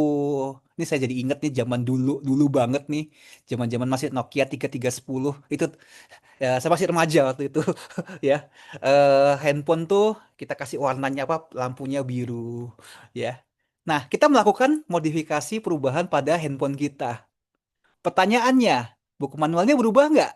Enggak, tetap. Nah, jadi ya jawaban yang paling gampang di sini adalah ya kita berubah. Kita sebagai manusia, sebagai makhluk berkesadaran ini, kita akan berubah menjadi lebih baik, menjadi lebih hebat, lebih kuat, ya lebih bijaksana. Tapi cara kita nggak berubah. Kitanya yang berubah. Itu jawaban saya.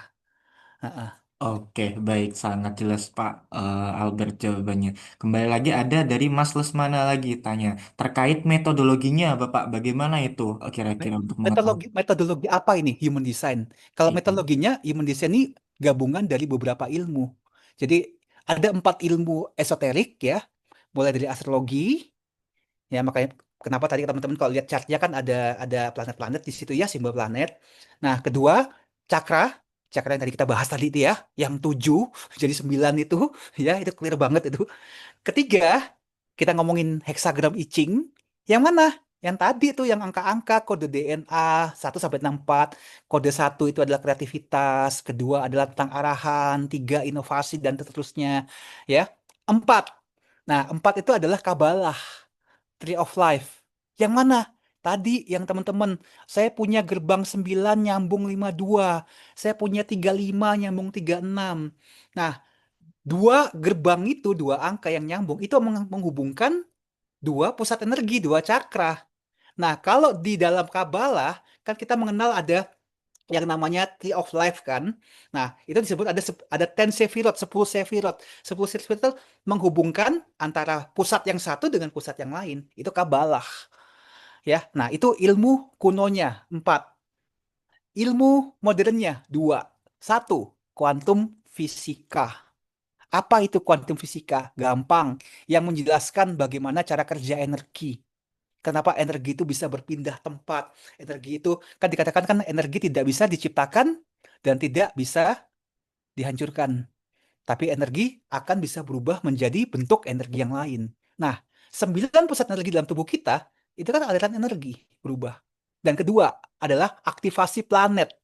Bagaimana planet itu, energi planet itu bisa mengaktifkan setiap DNA kita. Sehingga kita punya perilaku ini, perilaku itu, dan ini. Terakhir, epigenetik DNA kita. Nah, kalau ditelusurin lagi, ada hubungannya dengan asam amino. Dalam teman-teman. Itu metodologinya.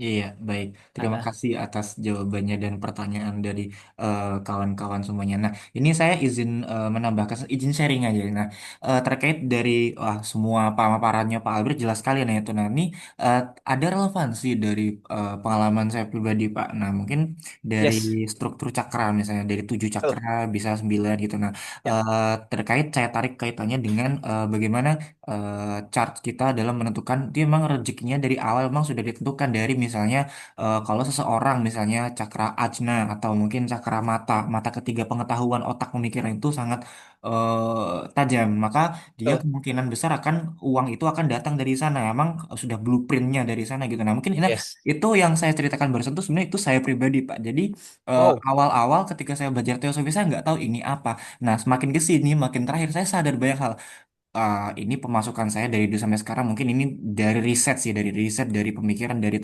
penulisan artikel dan penelitian wah terus wah ini emang benar setelah malam ini saja langsung saya tahu human design bahwa wah ini emang cakra ajna saya ini emang sumber bagaimana ini bisa menghasilkan wealth ya wealth gitu jadi mungkin rezeki gitu misalnya nah terus tentang planet-planet tadi dan mungkin terkait pertanyaannya Mas Lesmana tentang Freemason, tentang teosofi, bahwa memang ada kaitannya sama jajaran planet dan chain ya. Jadi hidup itu bagaikan rantai yang sambung menyambung bagaimana planet A menentukan perilaku kita dan itu sebenarnya sangat masuk akal sekali gitu loh. Jadi human design ini kan kalau misalnya kita tarik ke scientific, ke esoterik, ke spiritual dan itu sangat relevan sekali saya kira pembahasan pada malam hari ini. Nah, kemudian dari Mas Haris di kolom chat saya bacakan. Human design, apakah ada basic elemen juga, Pak? Seperti misalnya di Chinese metaphysics. Nah, itu bagaimana, Pak? Silakan. Beda, beda ini, beda apa namanya?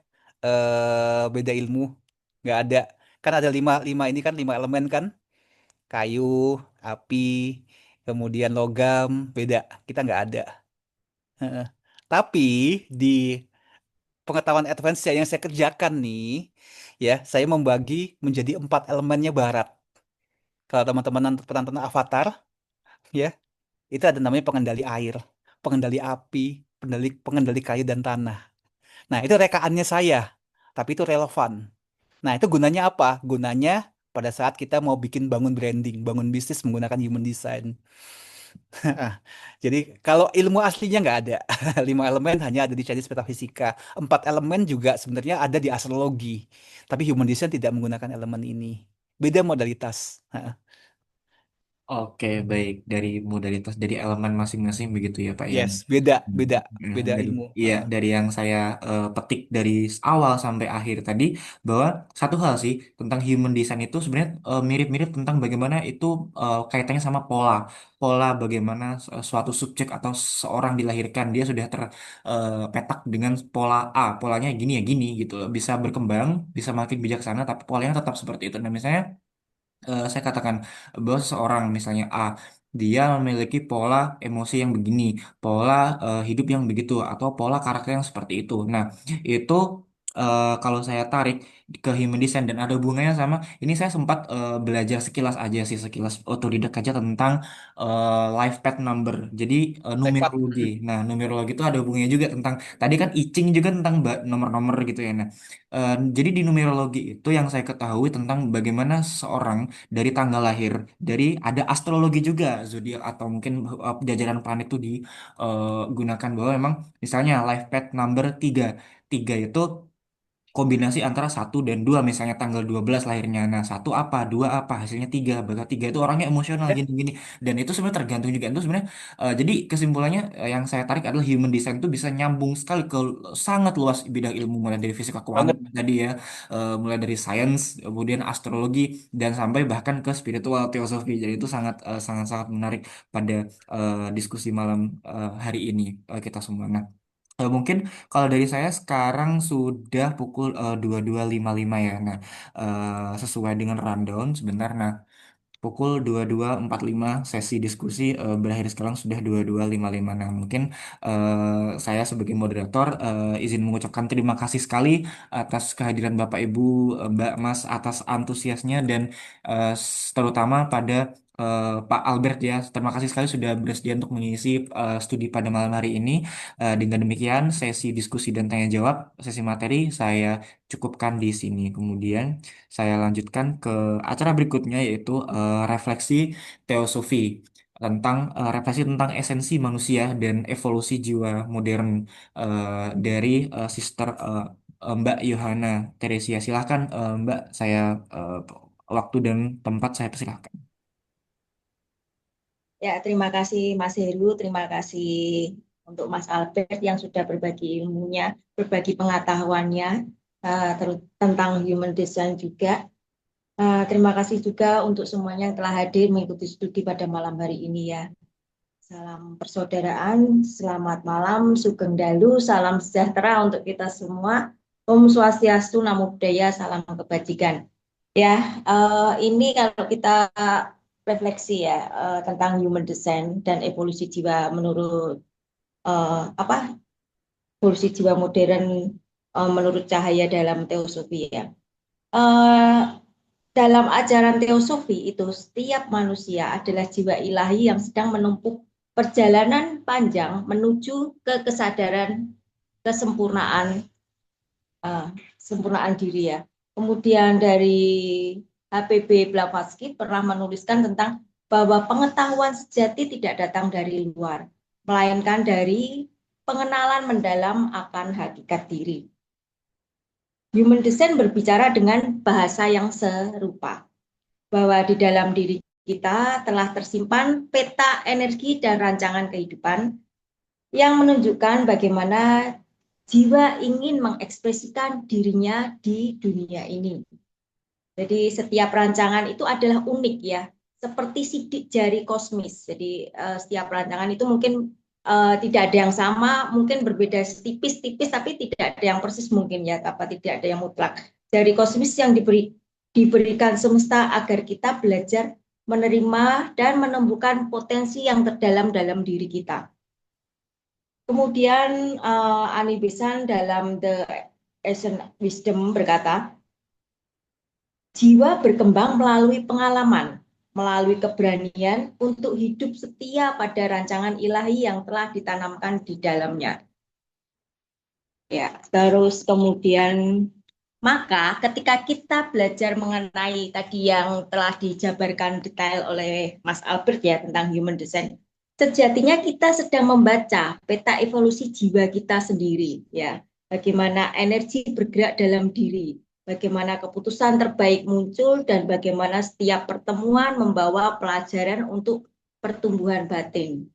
Blavatsky juga mengingatkan bahwa seluruh semesta digerakkan dari dalam ke luar. Artinya, ketika kita mengenali pola batin kita sedang menyentuh hukum-hukum besar yang mengatur kehidupan di luar diri kita. Makrokosmos dan mikrokosmos adalah satu tarikan nafas yang sama. Nah, kemudian kita perlu menjadi orang lain untuk menemukan jalan, seperti kata dalam Tina Grelo. Itu teosofi pun mengajarkan hal yang sama. Itu bagaimana kebangkitan spiritual, ya. Kemudian sesuatu yang baru, tetapi mengingat kembali siapa kita sesungguhnya. Kita itu bagian dari percikan Sang Ilahi yang bersemayam, yang ada dalam diri masing-masing diri kita, ya. Ya, pada malam ini mari kita merenung bersama, ya. Bagaimana rancangan manusia bukan sekedar ilmu modern, tetapi tercermin dari kebijaksanaan purba yang sejak lama disuarakan oleh para teosof, ya, bahwa setiap diri adalah harmoni unik dalam simfoni besar kehidupan. Ya, semoga studi malam ini menuntun kita pada satu kesadaran bahwa mengenali diri adalah langkah pertama menuju pengenalan akan Tuhan dan semesta. Ya, itu yang mungkin kita bisa tarik benang merahnya. Nah, sebelum kita tutup, mari kita akan membacakan afirmasi bersama-sama. Boleh berhening sejenak.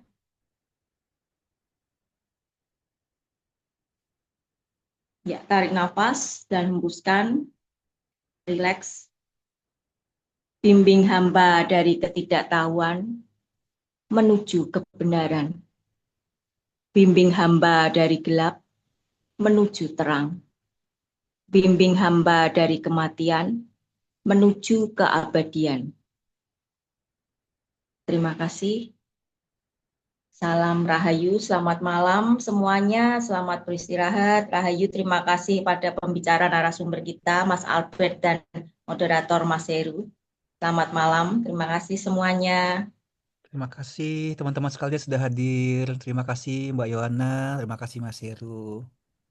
Baik, terima kasih banyak Pak Albert juga atas waktunya. Nah, ini sekarang sesi berikutnya yaitu dokumentasi ya. Untuk sesi penutupan terakhir sebelum saya matikan Zoom-nya, diharap Bapak Ibu dan Mbak Mas yang masih hadir di sini untuk on cam kalau bisa. Jadi akan saya lakukan dokumentasi untuk mencatat kehadiran malam hari ini. Silahkan. Bagi yang bisa on kamera, silahkan saya persilakan.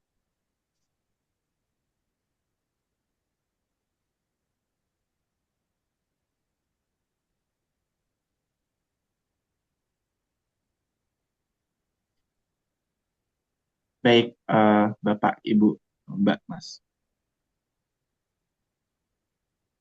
Masih saya tunggu sampai 22.05 ya.